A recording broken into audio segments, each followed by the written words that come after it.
Start the meeting, thank you. All right, we all stand for the pledge, please, Mr. Bulio. Hand over heart. I pledge allegiance.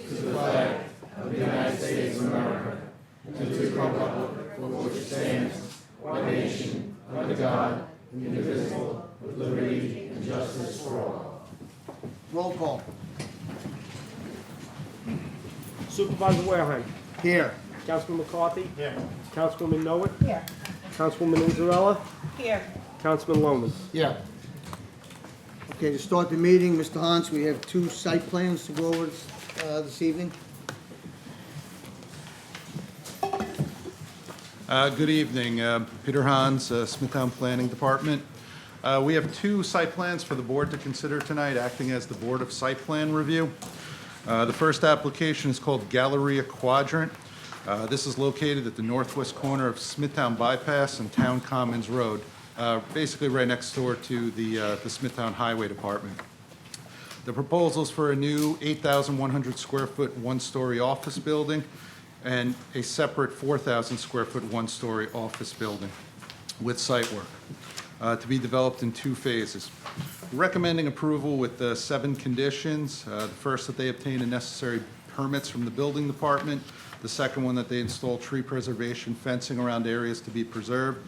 The third, that they submit for the Speedies permit with the engineering department. The fourth is prior to the issuance of a building permit for building number 1, because there's 2 buildings, that they submit revised architectural plans. The fifth is that prior to the issuance of a CO for Phase 1, the site landscaping shall be installed to the satisfaction of the planning department. The sixth is that a fire hydrant be provided within 400 feet of any building as directed by the fire marshal. And the seventh pertains to landscaping. The applicant is Mr. Vincent DeCanio. He's in agreement with the conditions. Basically, what you're looking at is the site plan with the Town Commons Road basically wrapping around the property. Directly to the left or to the west would be the Tudor Time Daycare Center, and then on the opposite side of that road, as it's bending down to 347, you have the Highway Department. This is an aerial of the site to give you a better impression of where it is. Windcrest Townhomes to the north, the Highway Department to the east. This is a rendering of the proposed building. The architecture is nice. And this is the conditions of approval with the applicant's signature and agreement. Does the board have any questions pertaining to this? Questions? Okay. The seeker, I believe, is on tonight's agenda as well for this application. The next application is T-Mobile Northeast. This is for the installation of 3 new additional panel antennas on the roof of an existing 3-story office building. This is Comac, just west of the Sunken Meadow Parkway, basically the office building right next to the bowling alley and the IHOP restaurant. Again, there's one condition of approval, that they obtain the necessary permits from the building department. This is an architectural rendering. There's already multiple carriers on the roof. This is just additional antennas. Any? Questions by the board? No. Okay, Ms. thank Thomas. you. Thank This you very much. concludes the site plans. Thank you. Okay, we'll move to the agenda, sitting as Board of Water Commissioners. Madam Clerk? First, we have minutes approval for the Board of Water meeting dated August 13th. And then under the Board of Water Commissioners to authorize the following. Number 1, award of bid 19-82 for water distribution system maintenance to Alessio Pipe and Construction Company. And number 2 is sale of surplus Smithtown Water District equipment. Councilman Lohman. Yes. Councilwoman Inzarella. Yes. Councilwoman Noah. Yes. Councilman McCarthy. Yes. Supervisor Warehead. Yes. Reconvening as Town Board.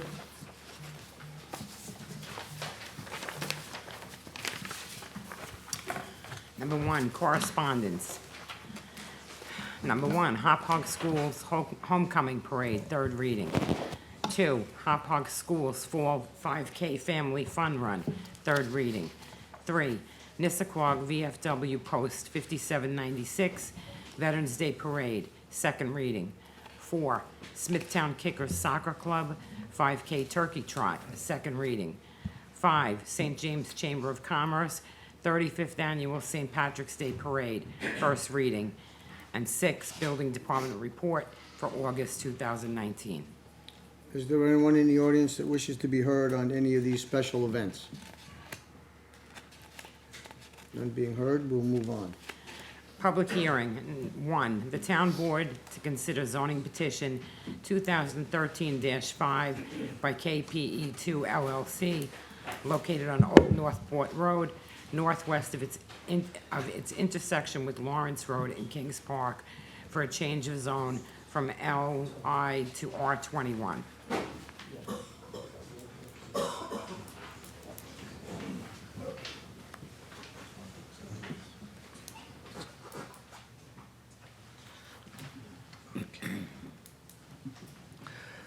Good evening, Mr. Supervisor, members of the town board. My name is John Zolo. I'm the attorney here tonight on behalf of KPE2 with respect to this zoning application. Tonight's hearing is to consider the petition of KPE2 for a change of zone from light industrial to residential R21 single-family properties. The applicant is KPE2 LLC. The planning board heard this matter on May 15, 2019, and adopted a resolution recommending that the town board approve the change of zone petition number 2013 of 2005 to change the zoning from light industrial to residential R21. The resolution was adopted with 6 conditions. My client is requesting a change of zone to R21 to permit the subject site to be developed for single-family dwellings. They have proposed a 42-lot cluster conceptual development plan, which was prepared for the final environmental impact statement. Let me just get that on the screen over here. This is the 42-lot proposed plan that was submitted as part of the final environmental impact statement, along with the 39-lot, but we're working off of the 42. The proposed residential development is on the western portion of the property. There will be significant buffering from the industrial zone property to the east. The recharge basin for the subdivision will be on the eastern side of Kings Park Road. Let me just see if this works. That would be the recharge basin. If I could do, that's Old Northport Road, that's Lawrence Road, and you'll see here, this is where all the clustering is going to be. So portion of the property that's to the east of Kings Park Road will not be part of the overall development. So pushing everything to the western portion of Kings Park Road, the paper street known as Kings Park Road, just to minimize the impact of any of the light industrial zone property to the east.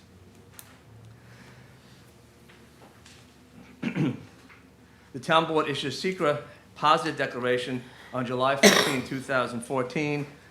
On December 11, 2018, the town board accepted as complete for purposes of secret review the final environmental impact statement and issued a secret finding statement and conditions on March 21, 2019.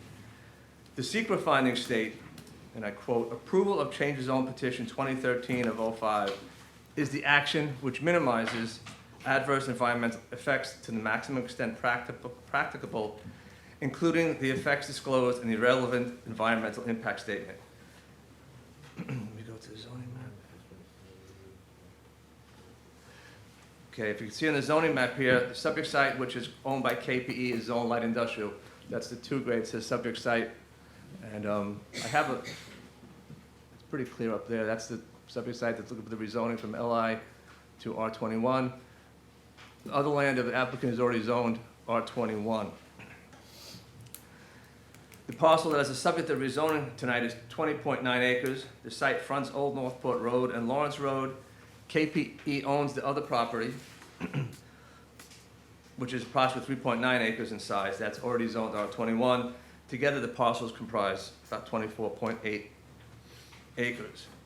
I'm sorry, I keep knocking the keyboard. The change of zone would permit development that would be in compliance with a comprehensive plan for this area. The subject site is zoned light industrial and is in the eastern 22-acre portion of the almost 25-acre site. the balance, which is zoned R21. The site was originally zoned for medium density, 11 units per acre, back in 1932. In the period from 1932 to 1951, the permitted density of the residential zoning was decreased 3 times. And by 1957, the residential zoning in the area was as it is today, permitting 2 units per acre R21 zoning. Although it was not consistent with a comprehensive plan, presumably the intention was to provide additional zoning for taxable non-nuisance industrial uses in an area that at times was remote from most settled residential neighborhoods at the time, when that was back in the 50s. The site was rezoned to LI in 1949. The site has been sand mined, not by my client, and the northwestern portion of the site is vacant. The existing business is located on the southern, which has not been operating for several years, is located on the southern and eastern portion of the site and deals in precast concrete products and includes storage and a welding yard. To the north of the property is vacant property zoned R21. Further north is a closed gravel operation. To the south, across Old Northport Road, and to the west is residential development in R21 zoning. To the east is R21 and LI zone parcels, some of which are vacant, and some of which are the sites of sand mining operations and other industrial uses that appear not to be consistent with the zoning. Adjacent to this, at the southeast portion of the property is the recycle and transfer station that is owned by Winters Brothers.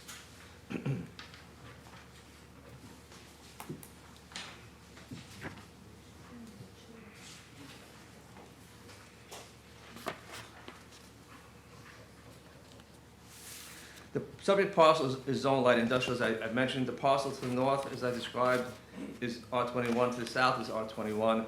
East is zoned R21 and light industrial, and the parcel to the west is zoned R21. The current site is a partially vacant precast concrete facility. My client, as I said, did not do any of that sand mining. To the north of the property, across Old Northport Road, is a green belt, and then further residential development. The proposed land use, as the plan department notes, is consistent with a 1961 comprehensive plan, the last adopted plan of the town of Smithtown. The plan includes this area in a larger area. The plan includes this area in a larger area of medium-density single-family residences. I bring to the board's attention, as some of you may recall, in December of 2012, Baldessano Architects was hired by the town to evaluate the Lawrence Road and Old Northport Road corridors. As a result of that study, they prepared a summary of the findings for Lawrence Road site and had proposed a new zoning district for the area that would allow outdoor storage. The hope was, at that time, that the new zoning district, if adopted by the town board, would allow the light industrial uses to be integrated into the town's comprehensive plan and zoning regulation. In 2015, the planning board, the plan department prepared a draft comprehensive plan update recommending that this portion of Old Northport Road be used for light industry surrounded by recreation and open space in order to minimize conflicts between incompatible uses.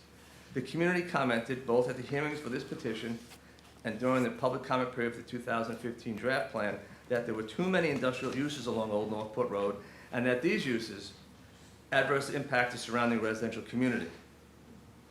Changing the zone to R21 while addressing many of the residents' concerns would change the potential development allowed on the site, as noted with the conditions recommended by the planning board, and would address the issues that were raised years ago concerning industrial uses on this property. The change in zone can accomplish the goals as set forth in the draft plan and address the concerns of the surrounding residential community. While recognizing that this recommendation for resident development on this parcel was the result of the prior administration in reliance upon the town's direction and guidance, and this is important to resolve the outstanding litigation that was against KPE2, my client moved forward with the rezoning application. This rezoning application has been going on for more than 5 years.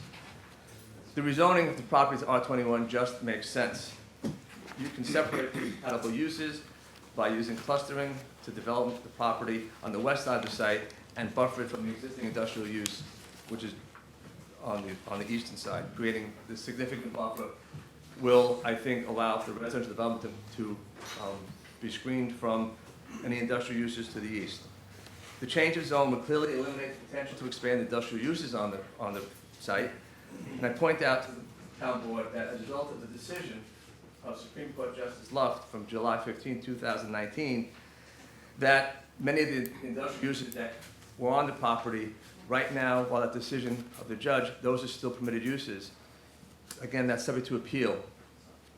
So that would, if you allow the rezoning to remain in the light industrial as it is, that would allow for property to be used for precast concrete cesspool manufacturing, concrete manufacturing plant, concrete aggregate processing center, ancillary office uses, ancillary outdoor storage, ancillary material stockpile yard, ancillary trucks and heavy equipment facility with associated parking for that facility, and precast related facilities with associated screening.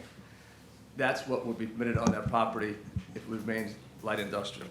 Now, I'm not saying to this board that my clients want to do that or intend to use the property for that purpose, but that is a possibility if the rezoning of the property is not granted. That's why I point this out to you. All development will be towards the western end of the property. The granting of the rezoning, as I stated here, just makes sense. As set forth in page 4 of the secret findings, dated March 21, 2019, subparagraph E, and I quote it, which was adopted by this board unanimously. The subject property is located in a pocket of industrial uses in an area of Kings Park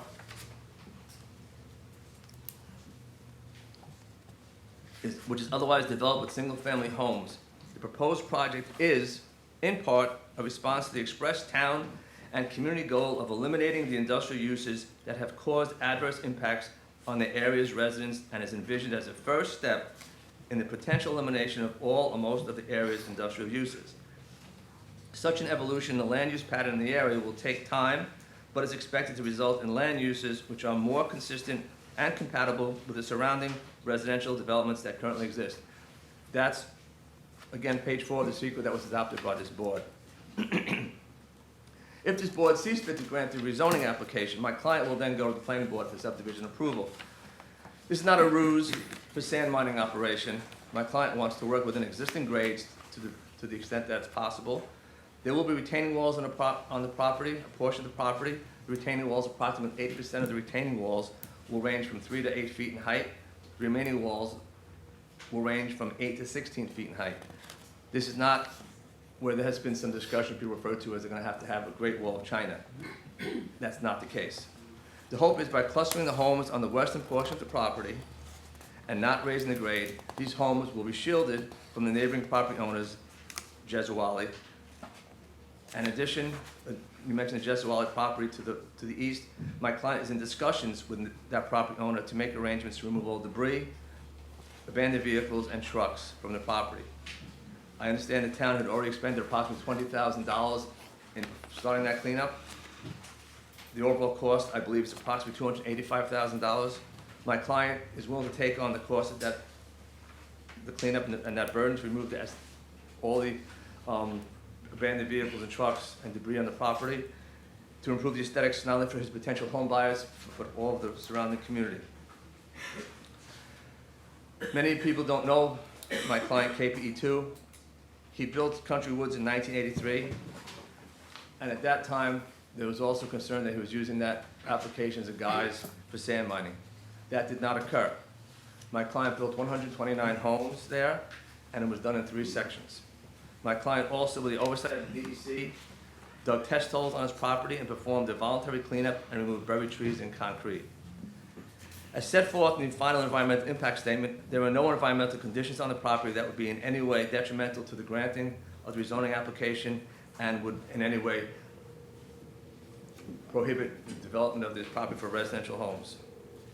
Based upon the recommendation of the planning board, the history of the zoning of this property, as well as the cluster development that's proposed, I'm asking this board to grant the rezoning application as submitted and allow us to go on to the planning board for the development. Thank you so much. If anyone has any questions, I'm available. Mr. Zola, you stated that the applicant is intending on using the existing grade when he builds? Yes. Okay. I know you said to the extent possible. We'd like to use existing grade. Don't want to bring in fill. We felt, and like I said, my client believes that by leaving it at the existing grade, he'll be able to use that as a buffer from the properties to the east that will have still industrial. You mentioned there's going to be no entrance on Old Northport Road, or maybe I read it. Where will be the entrance? The plan that's here has an entrance onto Old Northport Road, just to the west of the Kings Park Road. That's the entrance right there. What road is, so you're making a road? Yes. You're creating a road, okay. Correct. And again, the Paper Street, Kings Park Road is going to remain there, and this property that my clients will not be used as part of the development. This is the parcel with the recharge basin over here. And again, the Old Northport Road and Lawrence Road, and I believe Windsor Brothers is right about here. Yeah. Are they gonna fill the land in? We don't want to raise the grade. You don't wanna raise No. it? In fact, one of the things, and that's, In the, where the basin, that area, so you'll leave it like that? the basin will have to be, That won't be filled in at all? I'm just curious, I'm no, just asking. I would say, and again, the basin, that's for drainage, so the drainage would probably have to be Gotcha, excavated to. Yep. Yeah. all right. And you mentioned he would take on the cost of, with just Wally's Yes, removal debris? right. Okay, When I spoke to him about that, he said he's already in discussions with that. He knew that the town had already laid out some money for that Right. cleanup, but he said he would take on, who estimated to be the 200,000? I think my client, in discussion with persons who might have Okay. been doing the cleanup, had got a sense that might be what it was. Okay. $285,000 Thank you. in total. But I think the town already laid out about $20,000 Yes, for we that, did, yeah, I know. which All will right. go against the tax bill. Thank Does anyone you. else have any other questions? Any other question by the board? Thank you, Mr. Zoll. I'll move Thank to you. close the hearing. Now, does anybody want to be heard Yeah. I think we have on this, one. on this public hearing? Liz, Okay. and Elizabeth Murphy. Is it one or two, folks?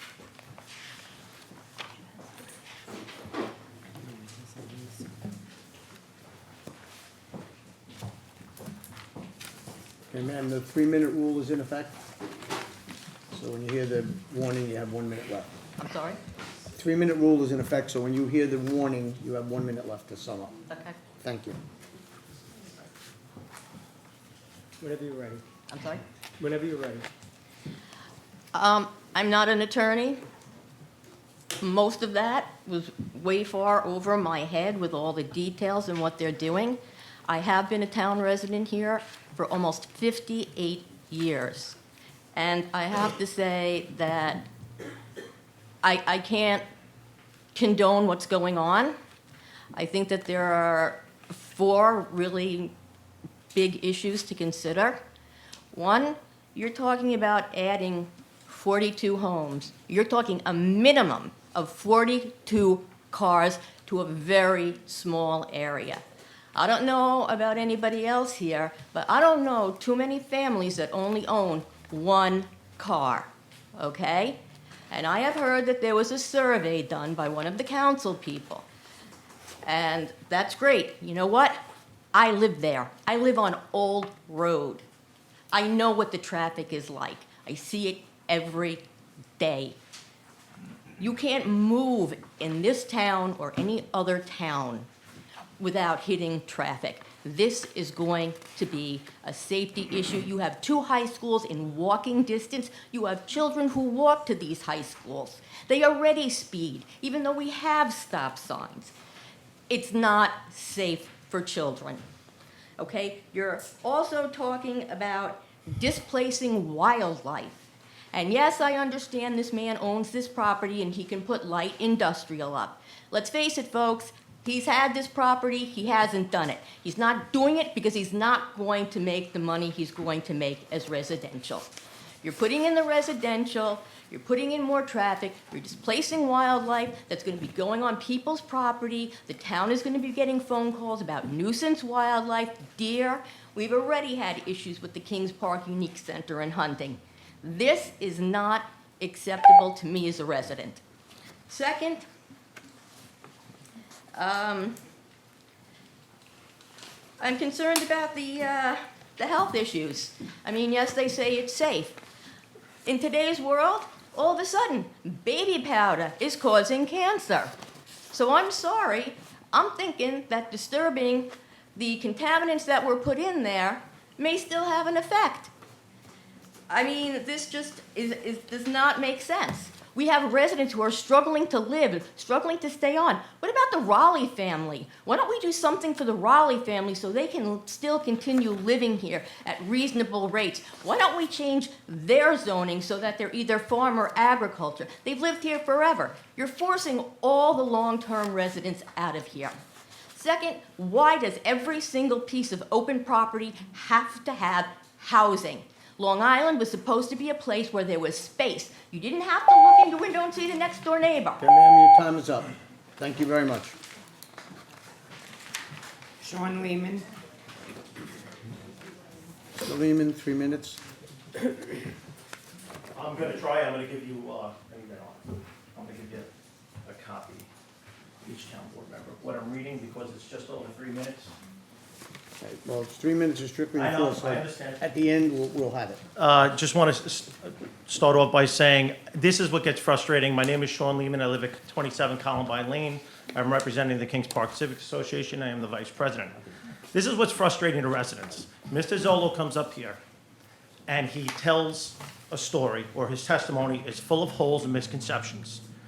It blatantly, he said, well, these other uses such as sewer rings and so forth could always go back. He knows he was a town attorney in 2013 who, when the current applicant's certificate of existing use was denied, they can't put sewer rings, they can't do heavy industrial uses. They cannot, it was denied by the town.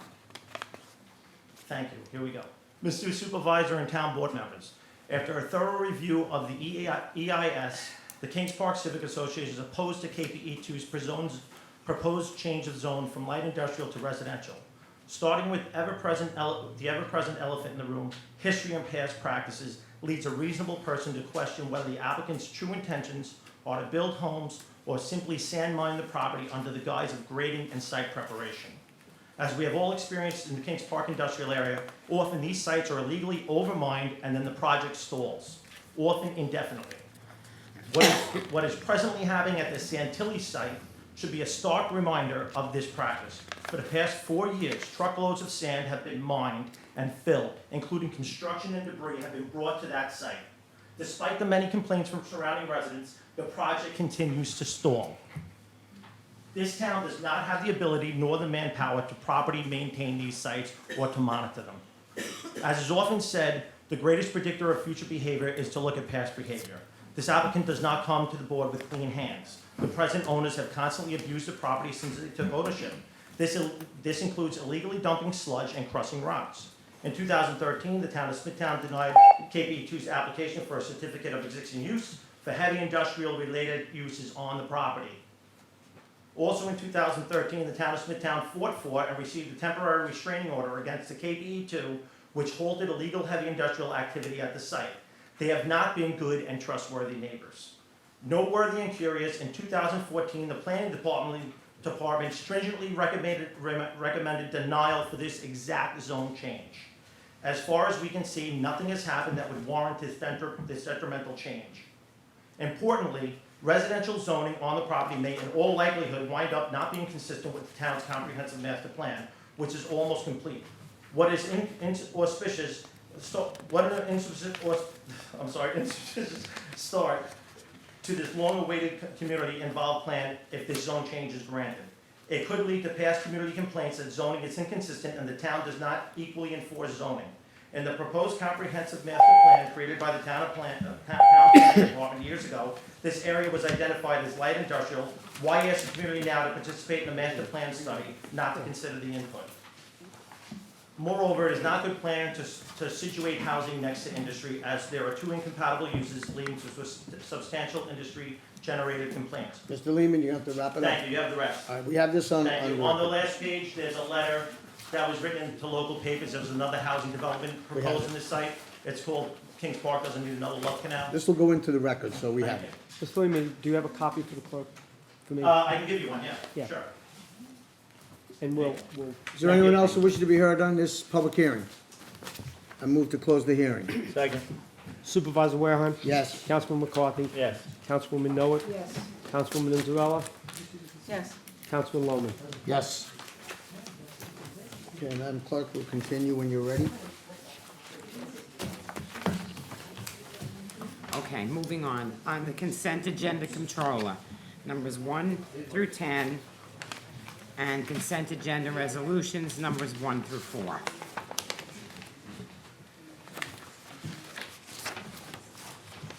Does anyone on the board wish to remove anything from the consent agendas? No, thank you.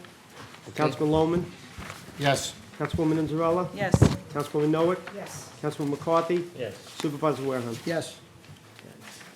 Resolutions. A, the town board to issue a secret negative declaration determination of non-significance in the following matters.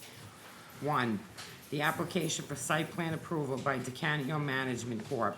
For Galleria Quadrant, excuse me, northwest corner of Smithtown Bypass and Town Commons Drive, Nesconset.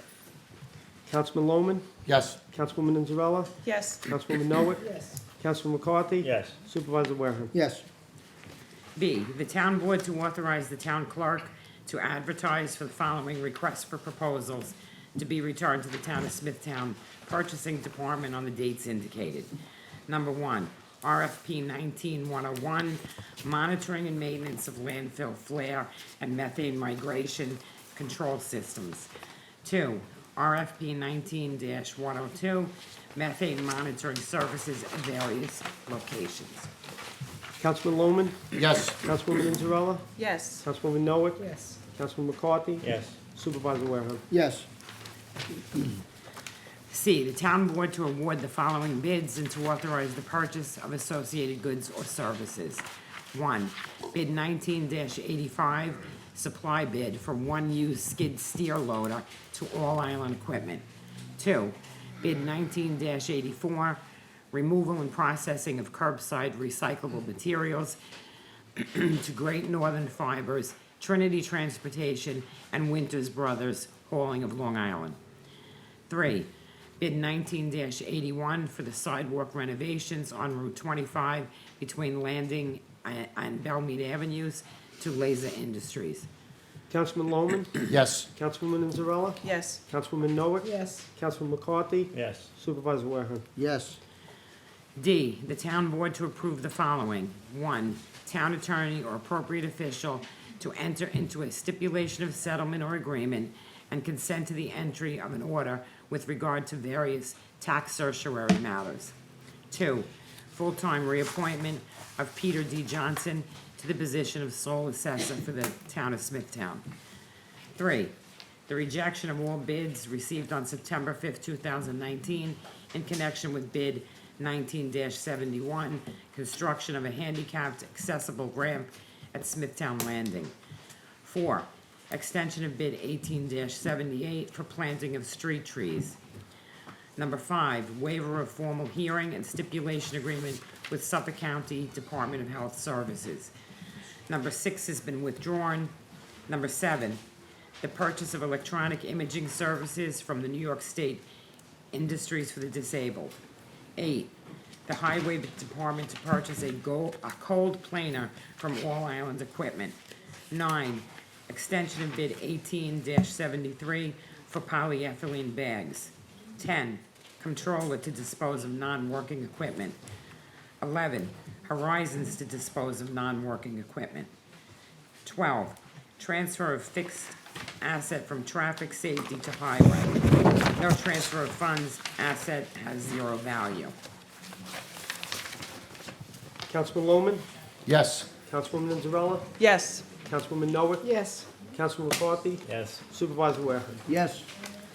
E, the town board to authorize the acceptance of the following. 1, check in lieu of a performance bond in the amount of $60,915 and a cash deposit in the amount of $1,500 for a subdivision known as a number 1152 Leonard Land Division. 2, town board to accept the letter from Supervisor Edward R. Wareheim and Chief Financial Officer regarding Municipal Services Facility Financial Assurance and the report by FPM Group. Councilman Lohman, Yes. Councilwoman Inzarella, yes, Councilwoman Noah. Yes. Councilman McCarthy. Yes. Supervisor Wareham. Yes. F, Local Waterfront Revitalization Program. Numbers 1 through 3 are the town board to issue a written consistency determinations pursuant to Chapter 151 of the Town Code that applications 2019-5, 4, and 3 are consistent with the LWRP. Councilman Lohman, Yes. Councilwoman Inzarella, Yes. Councilwoman Noack, Yes. Councilman McCarthy, Yes. Supervisor Wareham. Yes. G, the town board to authorize the supervisor to execute the following on a form approved by the town attorney. 1, professional services agreement with Young and Young for land surveying services at 2 vacant parcels on Pulaski Road for the purpose of designing a new municipal parking lot. 2, agreement with Center for Workplace Solutions to provide workplace investigation services. Councilman Lohman, Yes. Councilwoman Inzarella, Yes. Councilwoman Noack, Yes. Councilman McCarthy, Yes. Supervisor Wareham. Yes. H, the town board to approve settlement in the following matters per recommendation of the town attorney. Number 1, Michael Mastrogiacomo versus the town of Smithtown in the amount of $910.93. Councilman Lohman, Yes. Councilwoman Inzarella, Yes. Councilwoman Noack, Yes. Councilman McCarthy, Yes. Supervisor Wareham. Yes. Under personnel, A, the town board to approve the following personnel matters, numbers 1 through 9, as per the agenda. Councilman Lohman, Yes. Councilwoman Inzarella, Yes. Councilwoman Noack, Yes. Councilman McCarthy, Yes. Supervisor Wareham. Yes. And there's a read-on. The town board to approve the adoption of determination and findings in connection with its July 16th, 2019 public hearing held pursuant to the New York State eminent domain procedure law concerning the town's acquisition of certain vacant real property located at 584 Middle Country Road in St. James for public roadway purposes, and to further authorize the town clerk to advertise a summary of said determination and findings. Councilman Lohman, Yes. Councilwoman Inzarella, Yes. Councilwoman Noack, Yes. Councilman McCarthy, Yes. Supervisor Wareham. Yes. That concludes resolutions. Sitting as the Board of Site Plan Review. First is a minutes approval for the site plan review meeting September 3rd, 2019. Number 2, conditionally approved site plan for T-Mobile Northeast for proposed modifications of a Tier 2 personal wireless service facility to install 3 new additional panel antennas and upgrades on the roof of an existing 3-story office building, the east side of Old Indian Head Road, north of Jericho Turnpike in Comac. And number 3, excuse me, conditionally approved site plan for Galleria Quadrant for a proposed new 8,100 square foot 1-story office building and a 4,000 square foot 1-story office building and site work to be developed in 2 phases, located the northwest corner of Smithtown Bypass and Town Commons Drive in Wisconsin. Councilman Lohman, Yes. Councilwoman Inzarella, Yes. Councilwoman Noack, Yes. Councilman McCarthy, Yes. Supervisor Wareham. Yes. Okay, that concludes resolutions. Ladies and gentlemen, we'll move to the public speaking portion. Before we do, public participation is subject to the rules of decorum, which you have on your speaker card. That's Town Code Section 76.7. The public portion is for town-related matters only. Any unsubstantiated, unverified, or material false information will be interrupted. 3-minute rule will be strictly enforced. Please give your name and address to the clerk, and please address the board. Joe Piscano.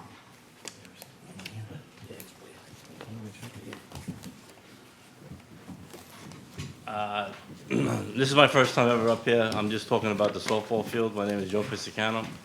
I live at 12 Balboa Drive, Kings Park. I've been here for 35 years. I was ex-president of KPY Youth, and right now we're just trying to figure out what's going on with Flynn Park. Nothing's being done. We haven't heard anything about it yet. Does anybody know anything about it yet? What I would recommend What's your last name, I'm sorry? Piscicano. Mr. Counter, what I would recommend is contact Councilman Loman.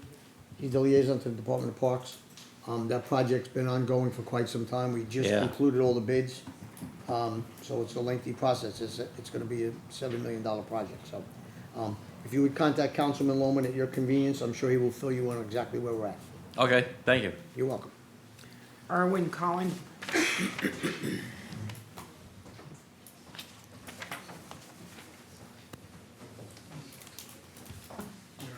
Good evening, Supervisor, members of the board, thank you. I am a resident of Smithtown on 31 Abbott Road in the corner of Knoll Lane, and have been a resident there for 40 years, the first homeowner in that development. About 20 years ago, the town board approved closure of the park at the top of Abbott Road, now I believe known as King Park's, Morwood Park.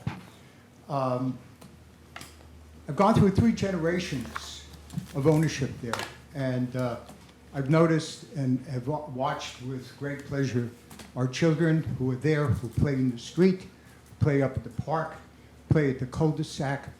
A resident who is deeply concerned about the environment, about traffic, about cars, about fumes, about children who originally were abusing the privilege of the park, which was the reason that the park was closed.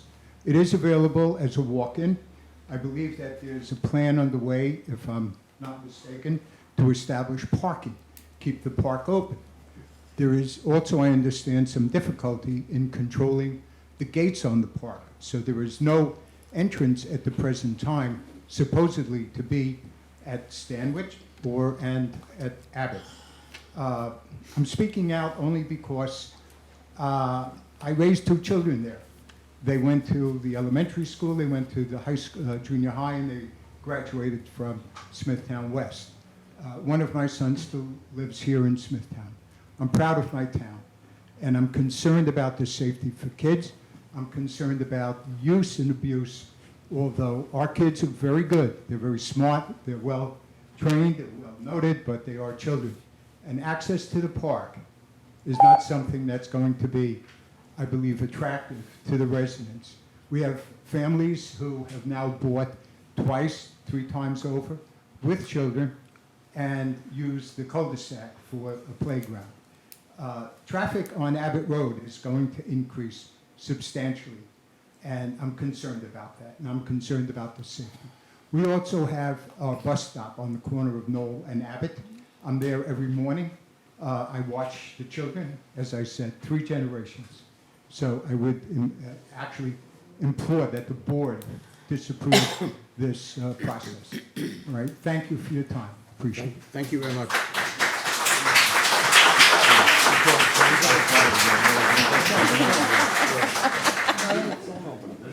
Audrey Walker. If you can't find something.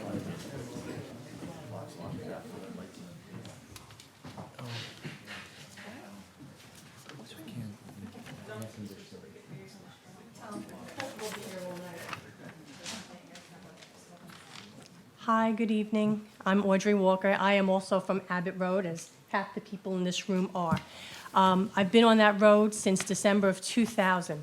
We love that block. My concern with opening the park to put parking is a safety issue. We have had that park burnt down twice.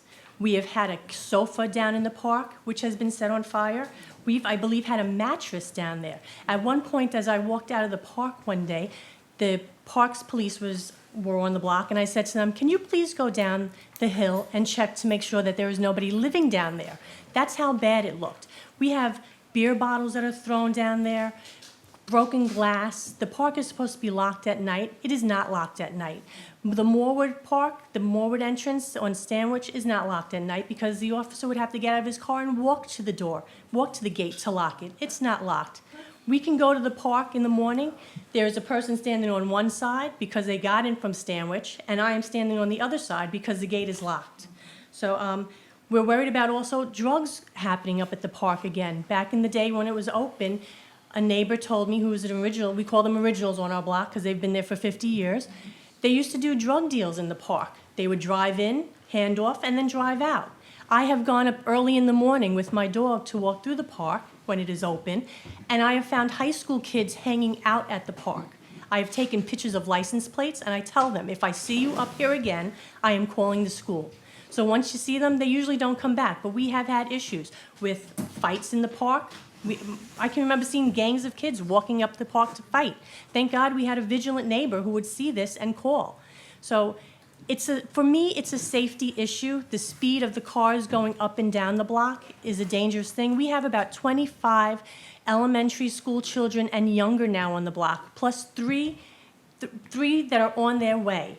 So we have a lot of children, and it's just a safety issue, I feel, with providing parking. Plus, we don't have benches yet in the park, and we don't have a gate surrounding the park. So what's to say if you open up that park to parking, we don't have a tragic accident when we don't have a fence around the playground? Somebody hits the gas instead of the brake.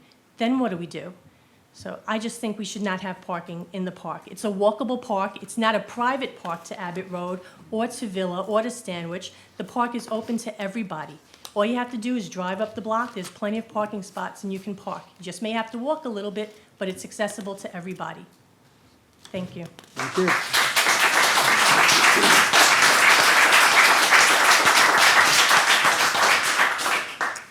Joe Bonamo.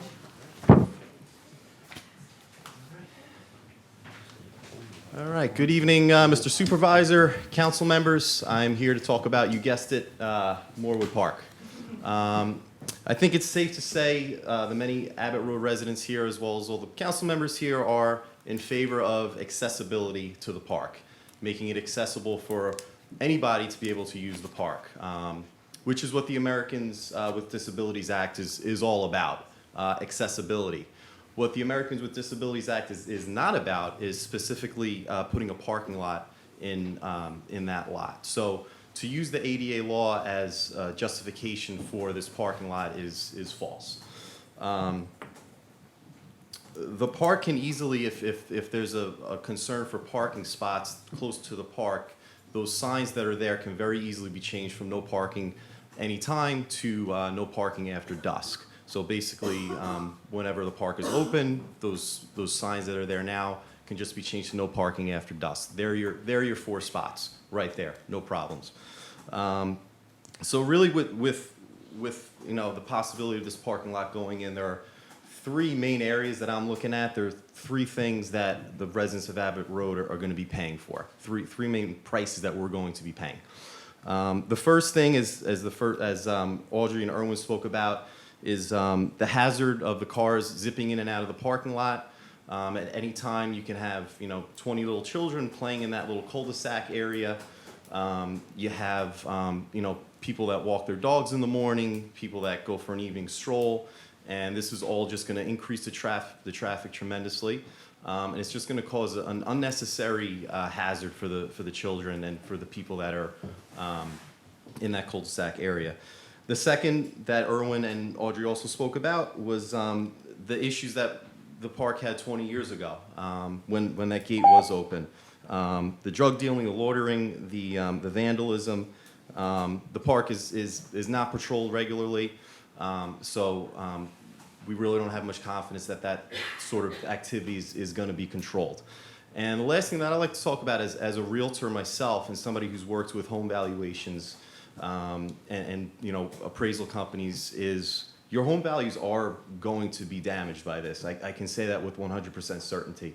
The first thing that somebody does when they're prospectively looking to buy a home on Abbott Road is they go down to that cul-de-sac and they take a look at the park, and right now they see it's quiet park. There isn't any parking in the actual there's no parking lot in the park itself.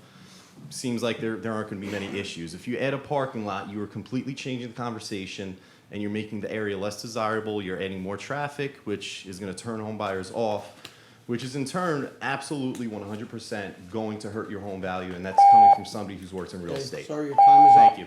Thank you.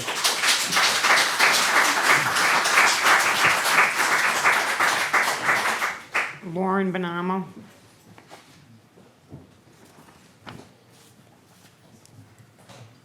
Okay, hi, my name is Lauren Bonomo, and I'm going to talk about Morewood Park. Back on August 20th, a supervisor's report came out that said that residents of the area surrounding Moorwood Park asked for a parking lot to go into the park. This is inaccurate. Councilman Lohman was gracious enough to speak with me that week. No mention of the compliance to ADA was included in that conversation. In the last 2 weeks, Councilman Lohman, again, you've been so gracious enough to talk to all of my neighbors that have called and given concern about Moorwood Park. Now the story is that you as members of the board and the town have to be ADA compliant. Members of the New York State Parks and Recreation, 2 employees were gracious enough to speak with me this week. We talked about ADA compliance in pocket parks, which are residential parks in communities such as ours. Not necessarily walking parks, but that just means that they're accessible to all. As my neighbors have said, you can park in our cul-de-sac. You have become ADA compliant. Now, I'm not an ADA compliance officer. I just spoke with one at length on the phone. We are compliant. You put in a wonderful playground. You put walkways. You wonderfully put in asphalt now. This is a picture of an ADA compliant park. There are walkways that are accessible to children with special needs, children in wheelchairs.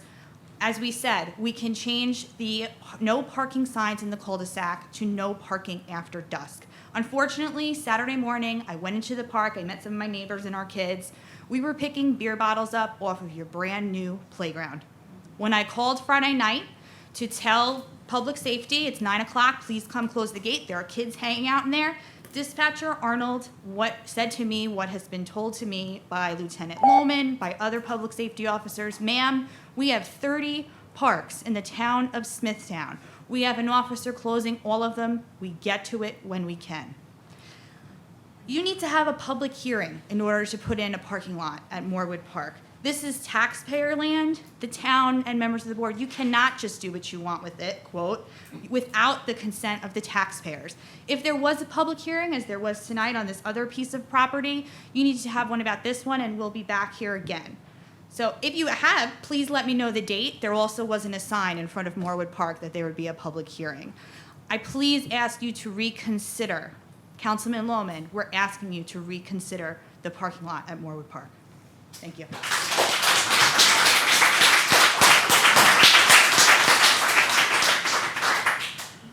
Rose Palazzolo.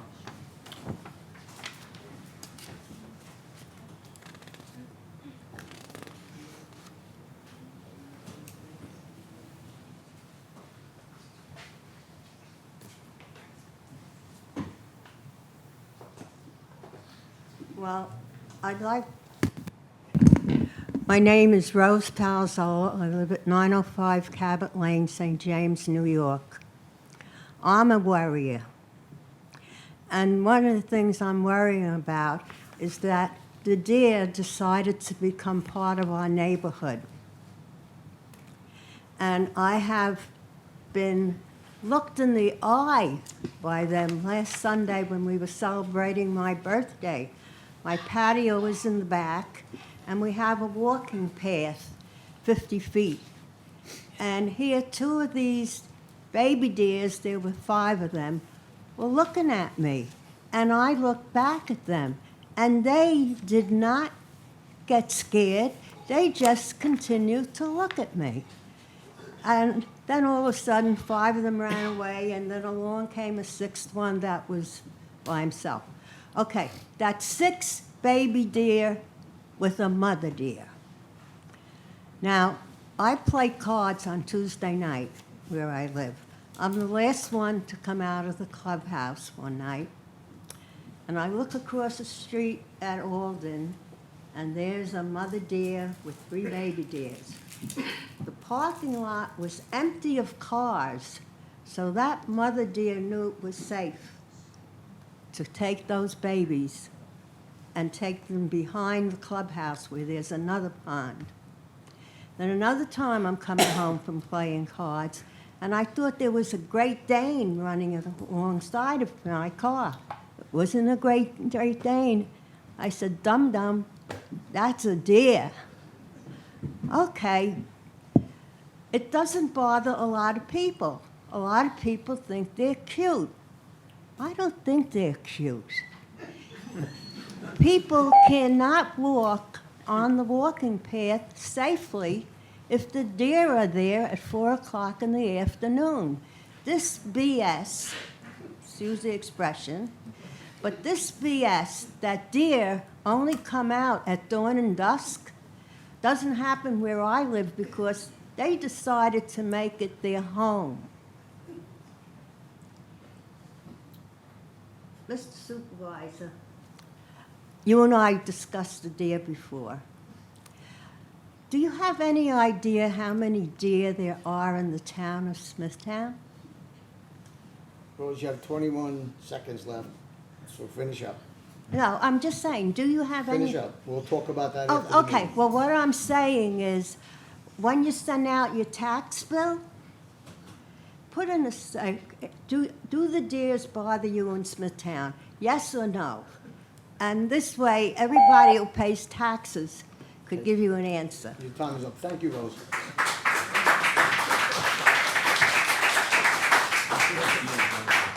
Peter Hansen. She never fails to.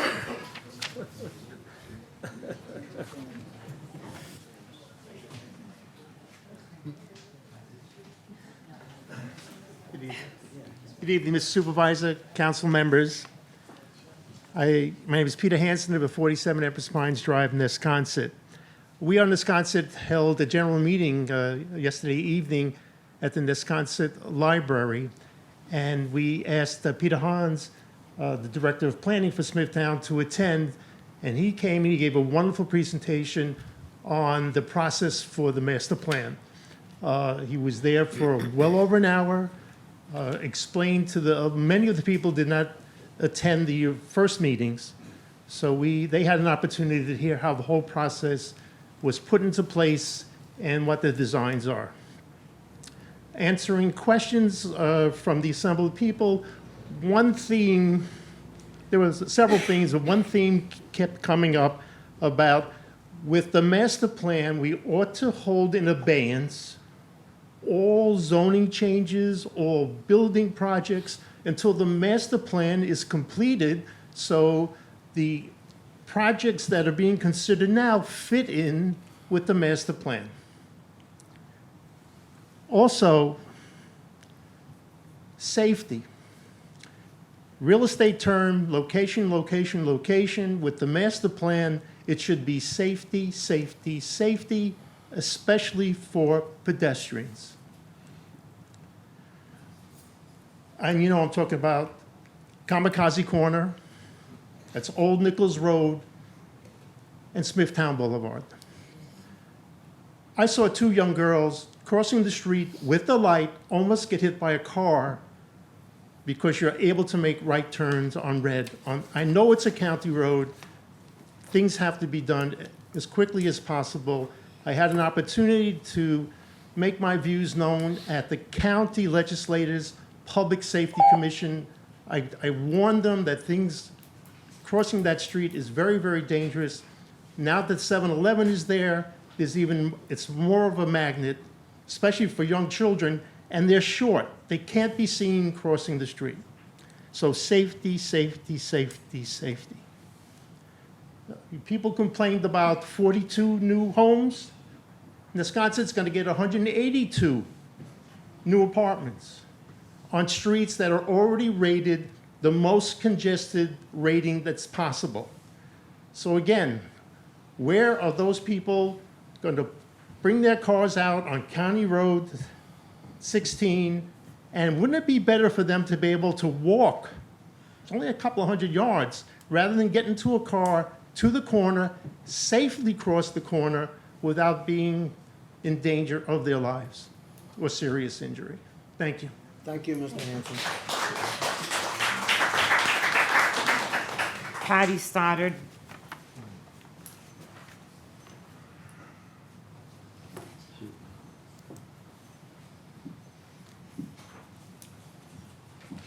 Good evening, everybody. I'm Patty Stoddard. I live at 400 Gibbs Pond Road in Nesconset.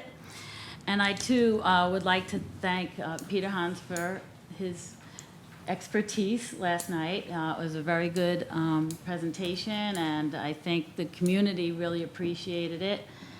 And also, I'm really happy that you're going to begin the road work on Gibbs Pond Road. That is really needed.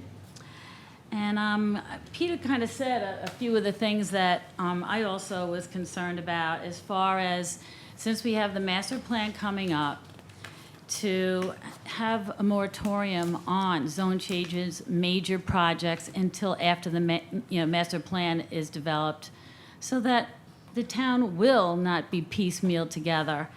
There are quite a few developments going on, and we're well, I think in this council, over 90% developed.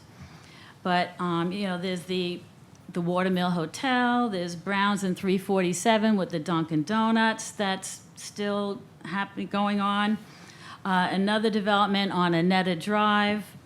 There's the old Storybook Meadows, which is now called the Preserve at Smithtown. So it just seems like everyone's racing to get things in before we have a master plan that, we would want to follow. So I would just hope that, maybe we could kind of slow things down a little bit at least. Also, the old Storybook Meadows, which is this preserve at Smithtown, I was just reading in Newsday that they're asking for a $2.1 million tax break.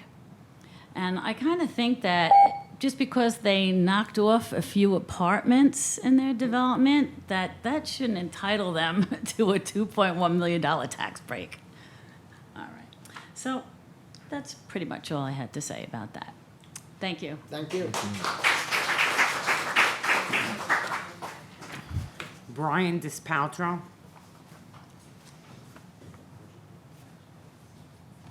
No? May I speak first? Who are you? Yes, I actually think I have two for you. Am I wrong? Home address.